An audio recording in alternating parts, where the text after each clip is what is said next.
Hi, 7i Scholars. This is Mrs. Cruz. Welcome to day 3 of our Chapter 1 reading for Role of Thunder.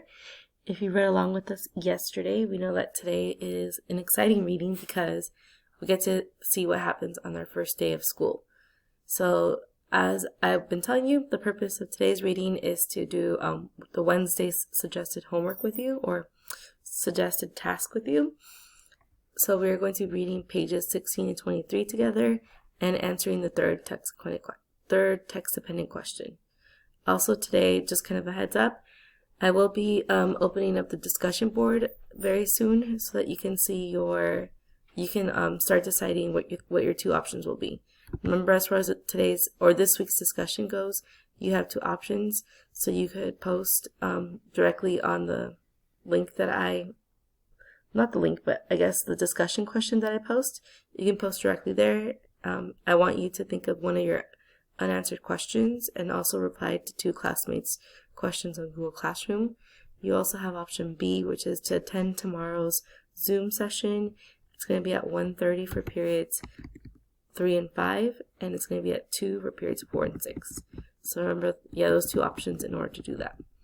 Also today, I will be having an optional Zoom office hours. That's where you can just drop by and ask me a question or say hi from 1:30 p.m. to 2 p.m. So with that being said, we should be ready to get started on our reading. So make sure you have your notes opened up so you can read it along with me. Remember that we've been highlighting the evidence in different colors, and in orange we already answered the question about Cassie. Purple, we have the question about the land. In yellow, we were focusing on TJ.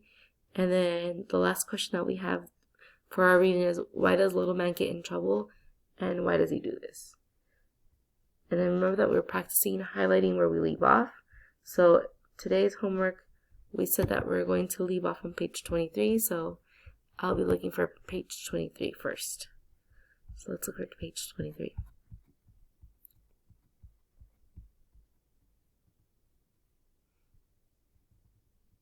Here's 22 and here's 23. So like yesterday, I'm just going to leave off where the paragraph ends. And I'm going to highlight that green. That's our finish line. Now I'm going to go back to where we left off before.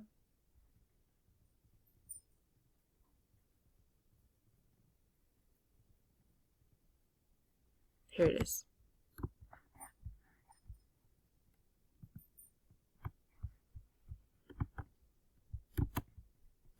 Okay, so as a reminder, we're reading as they are about to start school.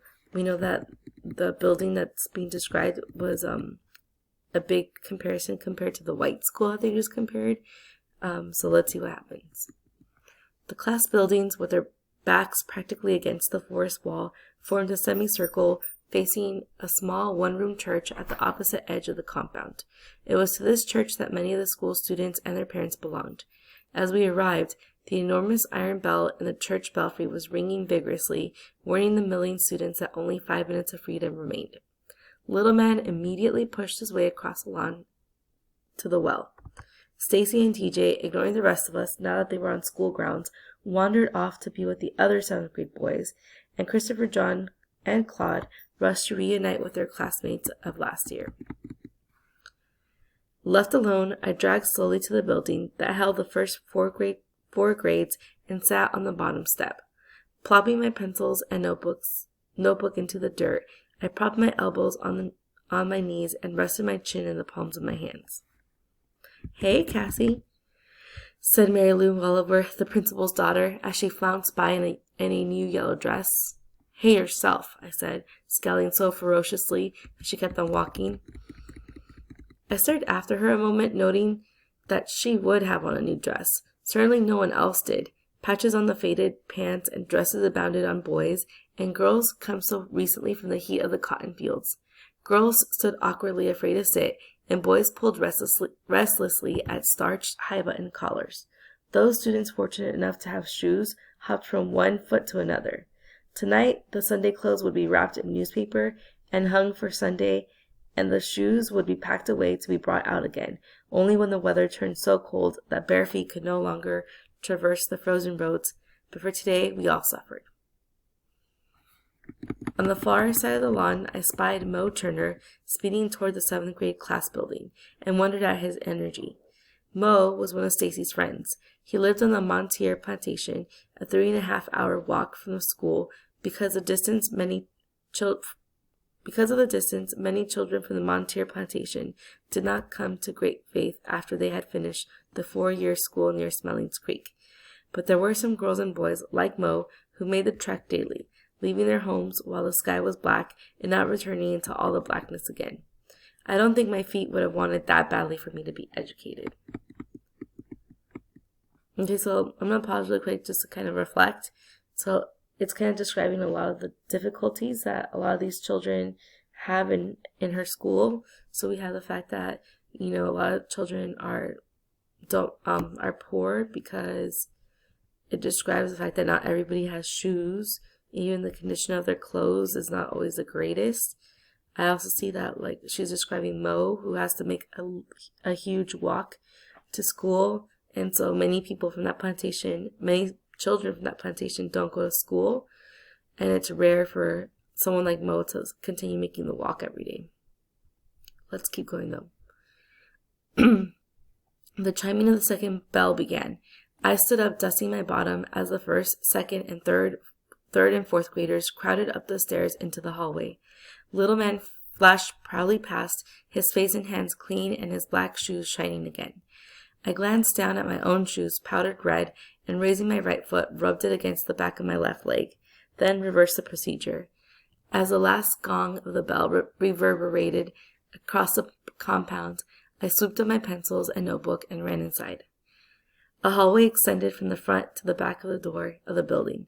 On either side of the hallway there were 2 doorways, both leading to the same large room, which was divided into 2 classrooms by a heavy canvas curtain. The 2nd and 3rd grades were on the left, and the 1st and 4th grades were on the right. I hurried to the rear of the building, turned to the right, and slid to the 3rd bench, occupied by Gracie Pearson and Alma Scott. "You can't sit here," objected Gracie. "I'm saving it for Mary Lou." I glanced back at Mary Lou Wellover, depositing her lunch pail on a shelf in the back of the room, and said, "Not any more, you ain't." Miss Daisy Crocker, a yellow and buck-eyed, glared down at me from the middle of the room with a look that said, "So it's you, Cassie Logan." Then she pursed her lips and drew the curtain along the rusted iron rod and tucked it into a wide loop in the back wall. With the curtain drawn back, the 1st graders gazed quizzically at us. Little man sat by a window, his hands folded patiently, waiting for Miss Crocker to speak. Mary Lou nudged me. "That's my seat, Cassie Logan." "Mary Lou Wellover," Miss Crocker called primly. "Have a seat." "Yes, ma'am," said Mary Lou, eyeing me with a look of pure hate before turning away. Miss Crocker walked stiffly to her desk, which was set on a tiny platform and piled high with bulky objects covered by a tarpaulin.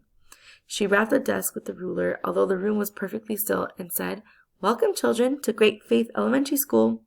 Turning slightly so that she stared squarely at the left side of the room, she continued, "To all you 4th graders, it's good to have you in my class.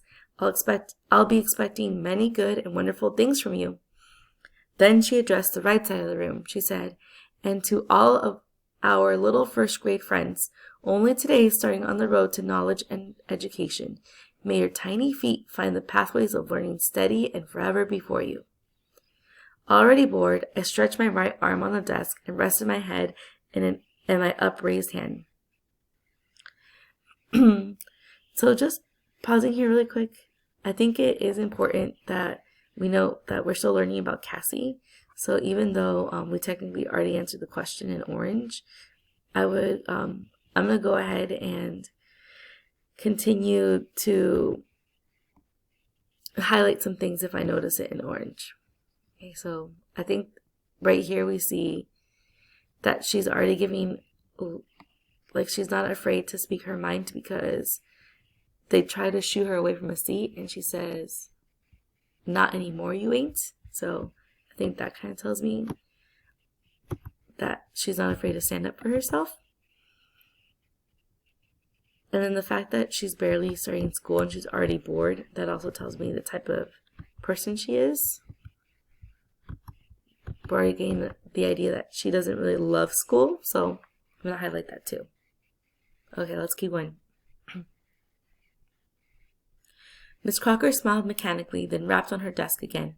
Now, little ones, she said, still talking to the first grade, your teacher, Miss Davis, has been held up in Jackson for a few days, so I'll have the pleasure of sprinkling your little minds with the first rays of knowledge. She beamed down upon them as if she expected to be applauded for this little bit of news. Then, with a swoop of her large eyes to include the fourth graders, she went on. Now, since there's only one of me, we shall have to sacrifice for the next few days. We shall work, work, work, but we shall have to work like little Christian boys and girls and share, share, share. Now, are we willing to do that? Yes, Miss Crocker, the children chorused, but I remained silent. I never did approve of any group responses. Adjusting my head in my hands, I sighed heavily, my mind on the burning of the berries. Okay, once again, the fact that she is the only one not to respond to her teacher. She says she doesn't approve of group responses. That really tells us too that she has her own opinion formed and she's set on it. Okay, let's keep going. Cassie Logan? I looked up, startled. Cassie Logan. Yes, ma'am. I jumped up quickly to face Miss Crocker. Aren't you willing to work and share? Yes'm. Then say so. Yes'm, I murmured, sliding back to my seat as Mary Lou, Gracie, and Alma giggled. Here it was, only 5 minutes into the new school year, and I was already in trouble. Okay, I think that also tells us about her, because the way she says it makes it seem like she's been in trouble before. Okay, let's keep going. By 10 o'clock, Miss Crocker had rearranged our seating and written our names on her seating chart. I was still sitting beside Gracie and Alma, but we had been moved from the third to the first row in front of a small pot-bellied stove. Although being eyeball to eyeball with Miss Crocker was nothing to look forward to, the prospect of being warm once the cold weather set in was nothing to be sneezed at either. So I resolved to make the best of my rather dubious position. Now Miss Crocker made a startling announcement. This year, we would all have books. Everyone gasped, for most of the students had never handled a book at all besides the family Bible. I admit that even I was somewhat excited. Although Mama had several books, I never had any of my own. Now, we're very fortunate to get these readers, Miss Crocker explained, while we were eagerly awaiting the unveiling. The county superintendent of schools himself brought these books down here for our use, and we must take extra good care of them. She moved toward her desk. So let's all promise that we'll take the best care possible of these new books. She stared down, expecting our response. All right, all together, let's repeat.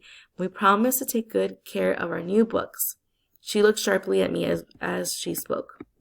We promise to take good care of our new books. Fine, Miss Crocker beamed, then proudly threw back the tarpaulin.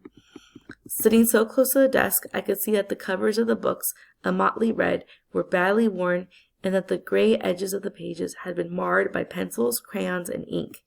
My anticipation at having my own book ebbed to a sinking disappointment. But Miss Crocker continued to beam as she called each fourth grader to her desk and, recording a number in her roll book, handed him or her a book. As I returned from my trip to her desk, I noticed the first graders anxiously watching the disappearing pile. Miss Crocker must have noticed them too, for as I sat down, she said, Don't worry, little ones. There are plenty of readers for you too. See there on Miss Davis's desk, wide eyes turned to the covered teacher's platform directly in front of them, and an audible sigh of relief swelled in the room. Okay, so just to do a quick little comprehension check, you should be asking yourself what's going on right now. And so we know the students are all waiting for something, and see if you can answer these questions. What are they waiting for? How are they feeling?